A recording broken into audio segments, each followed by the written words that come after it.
I finally get an opportunity to interview one of my favorite authors, Paul Downs. And if you have not read Boss's Life, or actually I call it Boss Life, The Boss Life Surviving My Own Small Business, you need to read it.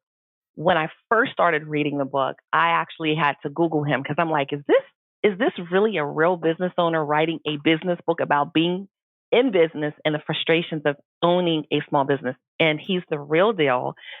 I sent him a message on LinkedIn. I was like, oh my God, actually, I sent my goose. I found you. Please accept my friend request. And he was so kind. I was like, hey, Montina, yeah, no problem. Paul, thank you so much for agreeing to do this interview with me.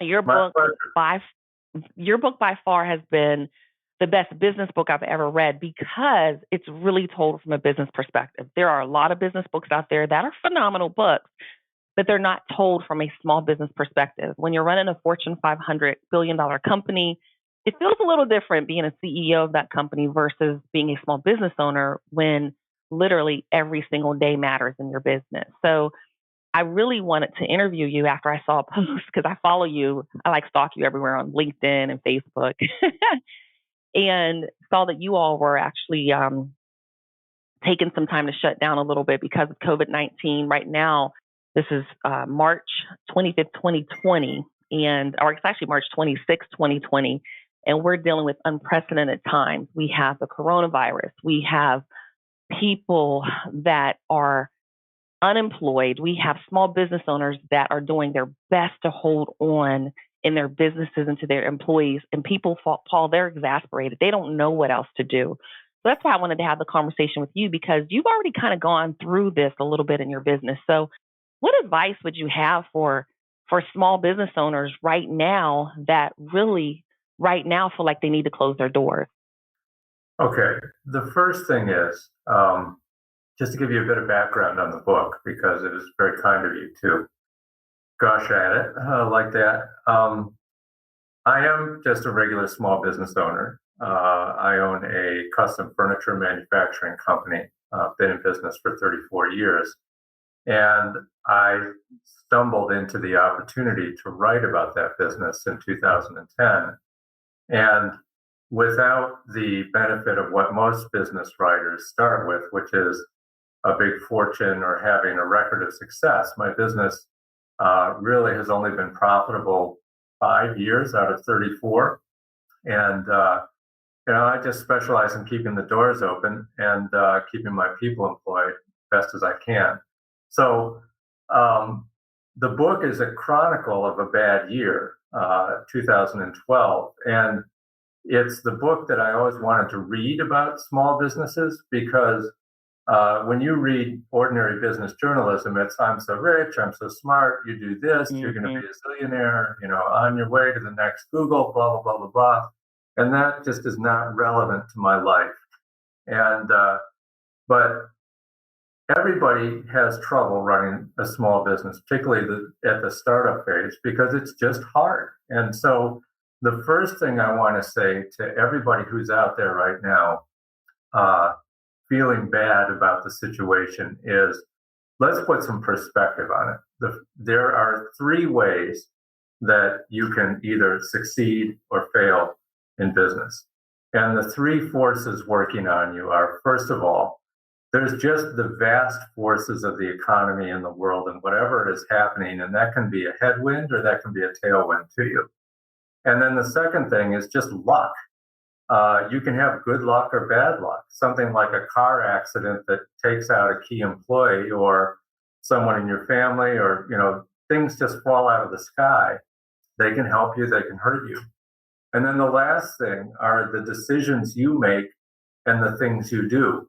And that's what we can actually control. And most small business owners, I think, tend to overestimate the effect of the decisions they make and the things they can do and underestimate the power of the vast forces of luck. And if this doesn't convince you that this moment is the perfect illustration of both vast forces and luck. Like who would have thought this silly virus would pop up in some bat market in China and then a month later it shut down the whole world. And Right. So you're doing what you can for your own business, for your own family, for your own employees, and you're stuck in it. But you're really just being swept along in something that is way, way bigger than you. Now, the decisions you've made and the luck you've had leading up to this can put you into a stronger or weaker position to ride it out. And then decisions you may have made a long time ago, like what business to be in, can have a huge effect. I'm pretty confident that we're going to come out of this, but my sister owns a restaurant in Boston, and she's not at all confident that she's going to come out of it. She had to close down pretty early, and she's just telling me, I don't think we're ever going to be able to open up again. Now, vast forces are going to be at work to help us too, and this is very different from the 2008 recession. I've just been listening to people describing what came out of Washington, and it's basically a gigantic waterfall of cash that's aimed at Main Street businesses. So there is help on the way, and I think that that's something to be encouraged about. I don't know if that's an answer to your question, but do you have any reaction to that? I do. I think it's a high level overview of what people need to understand about your book and about you, that you've been through this. And even saying you've been profitable 5 out of 34 years says a lot about small businesses that are doing their best to just stay afloat right now. Because one of the things, after I read your book, even within my own company, we had to pivot. We found that we were in an industry that for us, we weren't getting new business from. And I was getting nervous. I had all these employees, I had office locations. And one of the things you said in your book was a small business lives or dies on cash. It's the fuel that pays the rent, buys the materials, funds the ads, and makes the payroll. We were running out of cash. And so right now, even what you're saying with your sister, I think a lot of small businesses are so nervous because they're running low on cash. If they have any cash, we know that there's supposed to be an infusion of cash, but that's through loans, not grants, loans that we have to pay back.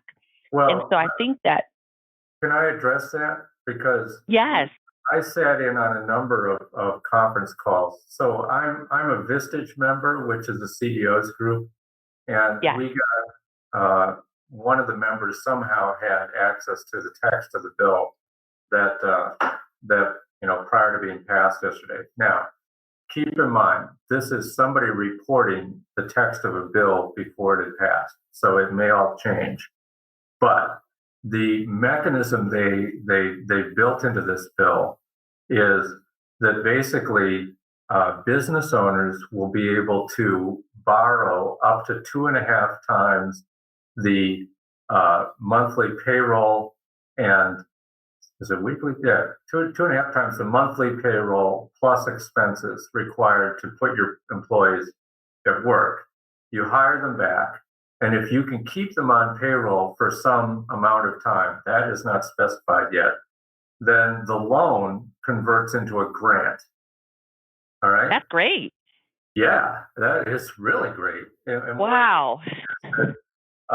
there's going to be a lot of incentive to call your people back and to just basically pay them whatever you were paying them and not lay them off. And then hopefully, I think that the way the bill, way that that's structured, it sort of implies that this is going to be aid that would support you for about 2.5 months. And so they're hoping that maybe by the end of May or June, this thing starts to get under control. Now, the other thing that was interesting to me was the mechanism by which the money would be dispersed. So I don't know whether you've ever gone to your bank and tried to get a line of credit or gone to the SBA and tried to get a loan, but Yes. the process, as I've experienced it, is, let's just say, a painful probe of your finances, and a lot of paper and a lot of, oh, we need one more thing, and oh, I need one more assurance, and you got to put up your house and all this. As it was described to me, this package is a loan that can be dispersed by basically any institution that has money on hand. You would be able to get it through your bank, You would be able to get it from the SBA. You would be able to get it from private pools of capital that are incentivized to make these loans to small business and then immediately sell them to the government and get them off their books. And that the process is going to be probably a hell of a lot more lenient than the ordinary one. The idea is to actually get the money out there. And again, that's very different from anything I've ever seen from the government. So hopefully it's true. They said that the bill will pass hopefully this week because it's still got to go through the House and it's still got to get signed by the president. And then there's going to be 15 days during which the Small Business Administration basically writes a set of regulations describing how the process will work. And then it'll be game on. And it'll be a feeding frenzy like you've never seen. I'm sure that if you ever filed, like taxes, if you're a real business, you're going to start getting offers from people who are willing to lend this money to you.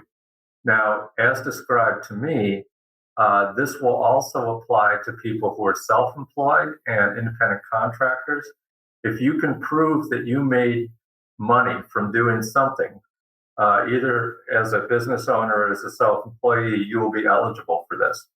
In other words, it's a gigantic cash drop to keep the economy going again.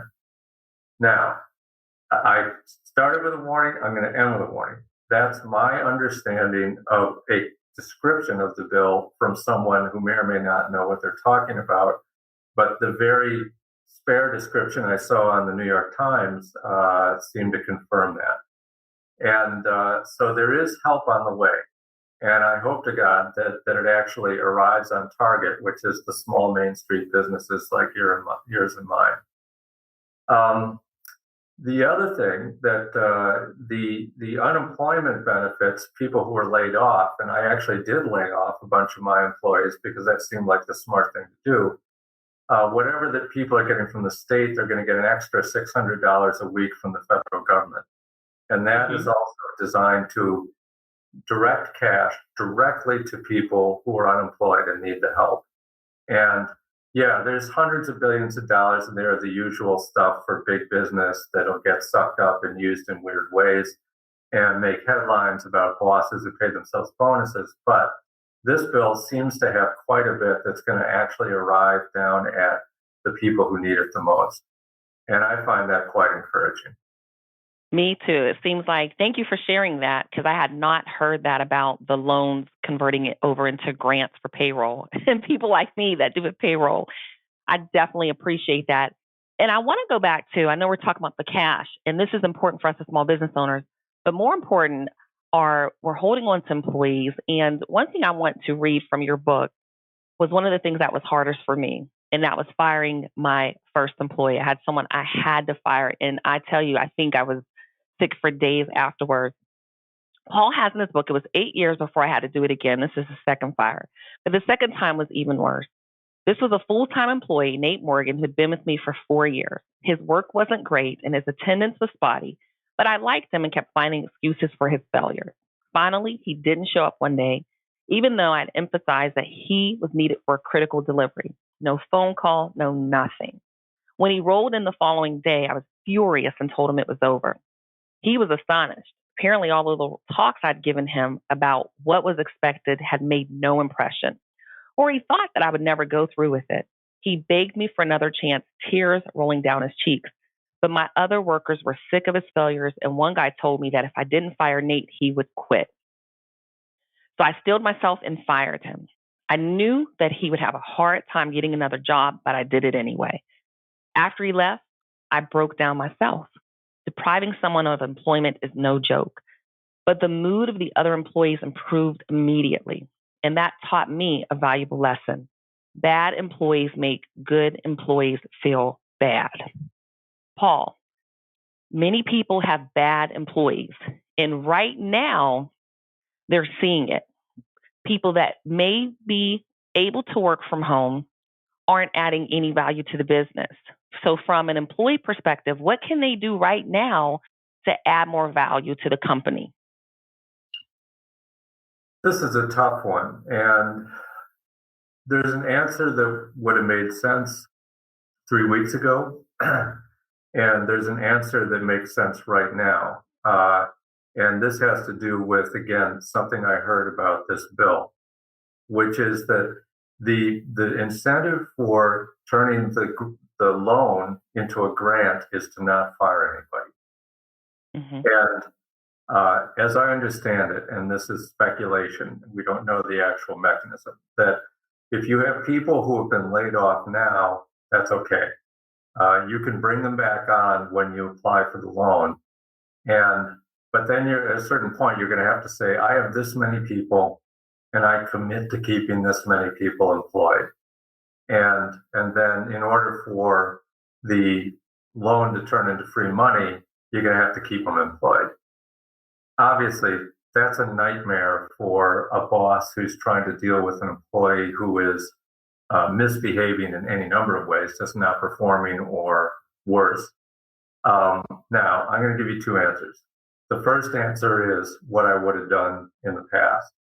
And since I wrote the book, and especially since I fired that guy, which was almost 20 some years ago at this point, I really refined my process for warning people and firing. And the critical thing being that you can have conversations with people all day and they stare at you and sometimes they hear what you're saying, sometimes they don't. But if you write down what the problem is and sort of sit down and for 40 minutes you write, here's the person, here's what they're being paid now, here's their benefits. That's the top of the sheet. Second thing, here's why we're having this conversation. These things happened. Joe Blow didn't show up 3 days in a row. Joe Blow broke a machine that he should have known better. Joe Blow came in high, whatever. Write it down. This is what the problem is. Second of all, what is the policy that you have as a company that this violates? And I hope to God that every business owner starts to get some kind of employment manual together. But if nothing else, just like use the 10 commandments, okay? Thou shalt not steal, thou shalt not lie, whatever. And write down why the action that you object to was wrong. What's the problem with it? And then number 3 is, here's what we want you to do to fix this. Never come in late again. Don't operate any machines you don't have training. Whatever it is, make it clear that there is a path to improvement. And then the fourth thing is 2 things. First of all, if you improve, what happens? You're forgiven, you're back in status, whatever. And then if you don't improve, what happens? You do this again, you are fired.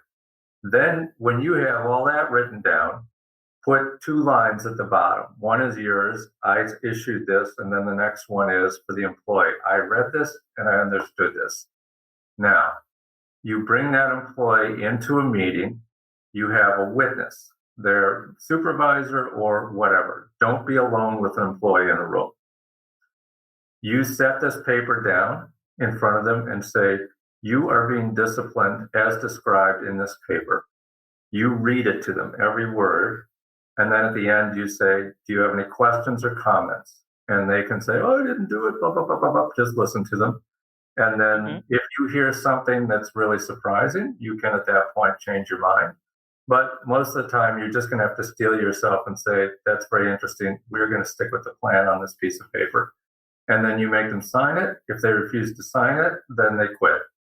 And then you enforce it, because people will either improve or they won't. And then the next time, if they don't improve, you've warned them, you have this thing, and you write the whole thing again. Here's what they did. Here's how this violates the previous warning. Here's what I said I was going to do. I'm going to fire them. You are fired. And then you have a witness, you sit them down. It's a procedure. And what it does, and I've done this maybe, I don't know, half a dozen times since I wrote the book, it takes the agony out of the process. It takes the agony out of the process. It doesn't take the agony out of the decision. It's awful to fire people.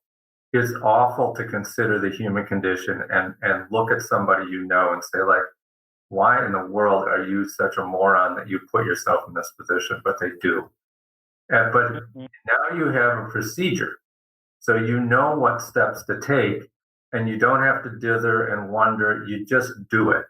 And the interesting thing to me is that I've had a lot of good employees who sort of started to drift off the path, and talk to them, they drift, talk to them, they drift. When you sit them down with that paper and say, listen to me, this is serious. Here's the fork in the road. And one path leads to, I'm going to forget about this and forgive, and we're going to go on. And the other one, you're out of here. Good employees tend to shape up. And bad employees, now you put them on a path, and you can get them out. And the reaction of the other employees will be just as I described in the book. When there's somebody who's not performing, everybody else is really pissed off about it because they recognize, maybe consciously or unconsciously, that a misperforming employee is weakening the whole team. It makes it harder to get that bonus. It makes it harder to meet those deadlines. It makes it harder for the company to be successful. And the good employees need the company to be successful. Your job as a boss to enforce those standards and to do the hard things. So that procedure has been really great for me because it just tells me what to do. Like I didn't think of the procedure while I was mad. I thought of it while I wasn't mad. But when Right. I'm mad, then I know what to do. And it calms me down and it makes it rational. And everybody in the company knows what happened.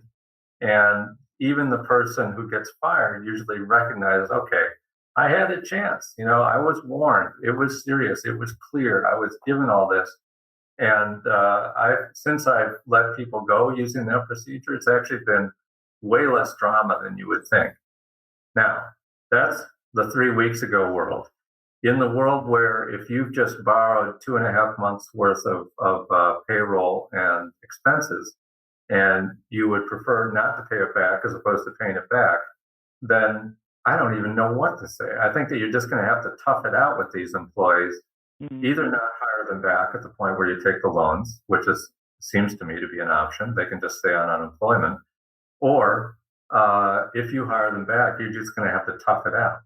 Now, you could certainly give people the warning, but what's not clear to me so far is if somebody quits in the middle of this period and your head count goes down, I don't know what goes on, whether that gets taken into account or not, or how they're going to manage that. Hopefully, Yeah, someone I will be think thinking about that, but who knows? yeah, I think that's all up in the air right now in terms of that was great advice that you gave about the person to pay the benefit and the problems, what policy violation did they occurred. This was amazing. So I appreciate you having this, but I want to shift over into family. So I was telling you at the beginning of the call, for me, because we're in multiple industries, we're in the legal industry, Fortune 500, some of the government space, we expanded our industries that we work in. What I found is in my legal industry, when it comes to my family law attorneys, right now they're busy. They're busier than they've ever been because there's so much stress going on in marriages right now, in relationships. And unfortunately, I'm a product of a divorce, high stress in the business, and it did contribute to the divorce as well as many other factors. But what you said in your book was when the recession arrived and I was struggling every day to keep the doors open, the stress returned to unbearable levels. I decided that the only way I could deal with it would be to tell Nancy everything that was happening at work, good or bad, every day. She hated hearing it at first, as it reminded her of difficult times in her childhood, but we ended up getting along much better.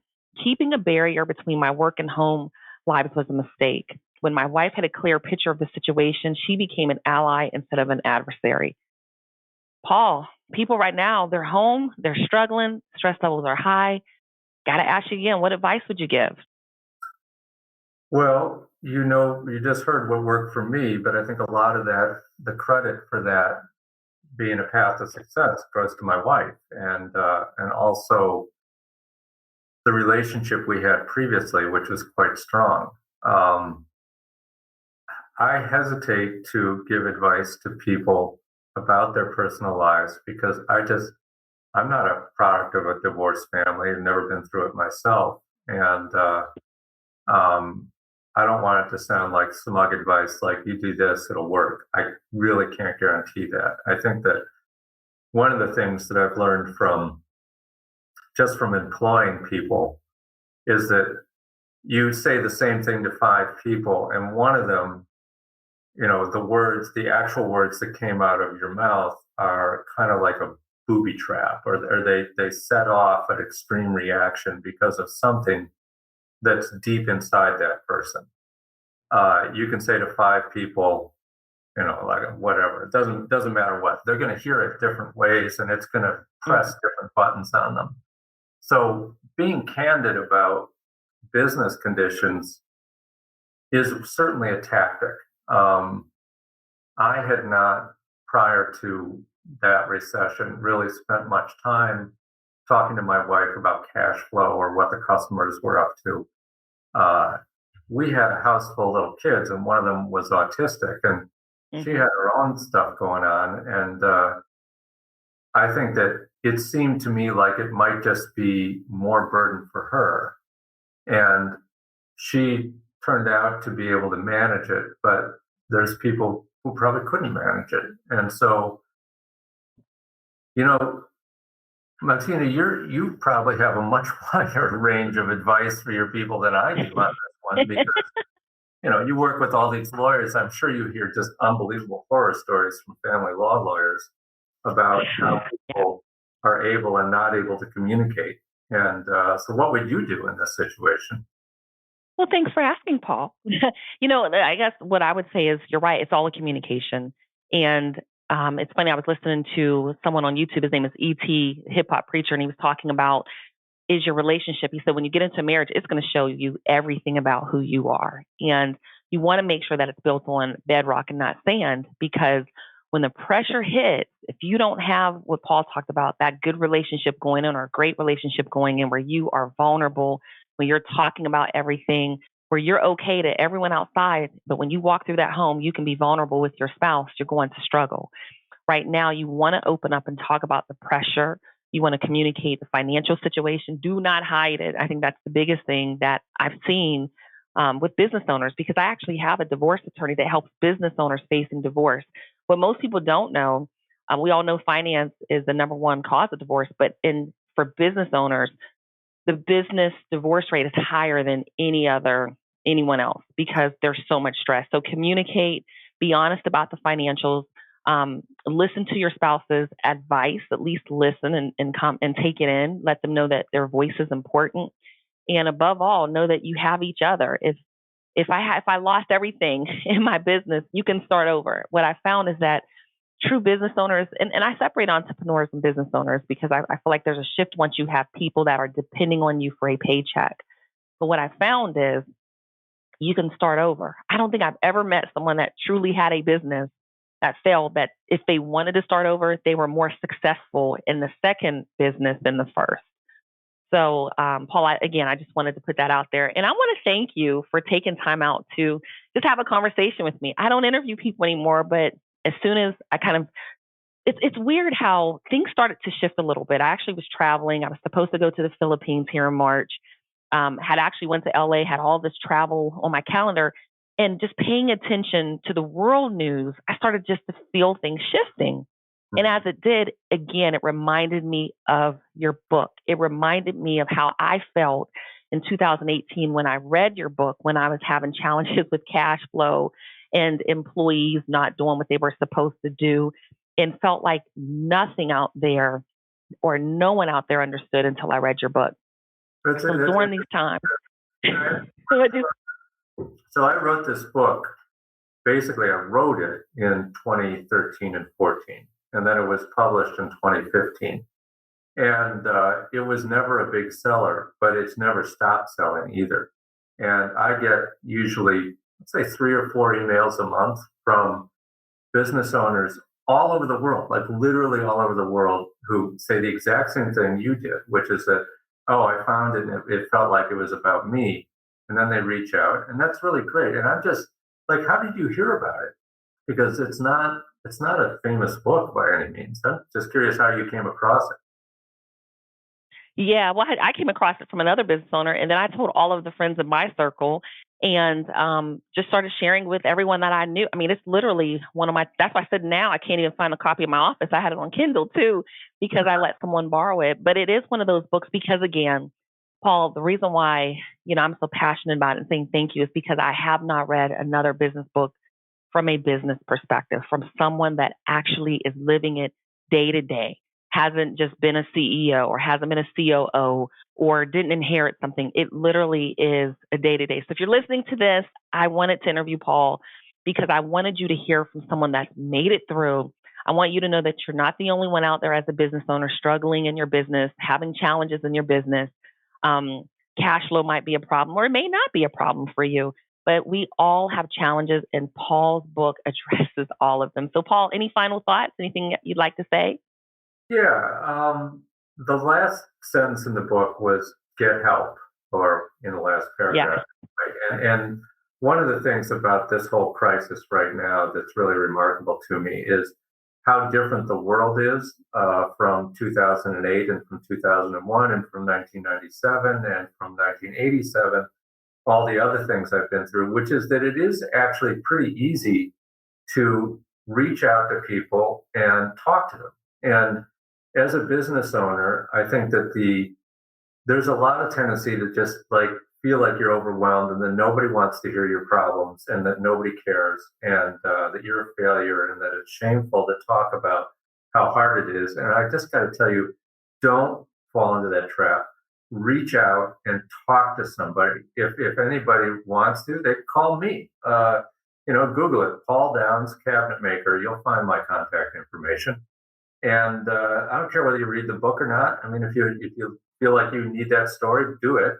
It's on Amazon, but it's not like it's making me a ton of money or anything. So, but if you want to talk to somebody, you want to send me an email, uh, contact me. Or I think that the best source of support and advice is people in your community who you get a chance to interact with on a regular basis, so that you can have kind of a boss to boss advice, friendship, support relationship, but just don't sit in your office and be alone. The tools are there now. It's so easy to send an email. It's so easy to Google somebody. And I'll tell you what, I'm not the smartest guy in the world, but every time someone reaches out to me, it makes me feel like, oh, I am smart. It's like it's no skin, it's no cost to me. It's like a big ego boost. So I'm always happy to help. And I think that almost everybody you ask for help is going to feel the same way. It's a Yeah. testament to your faith in them. And so, if anything good comes out of this whole mess, it's going to be that we all see, in a new way, the value of reaching out to others and communicating and forming community. So that's my last word. Do it. Reach out, form community.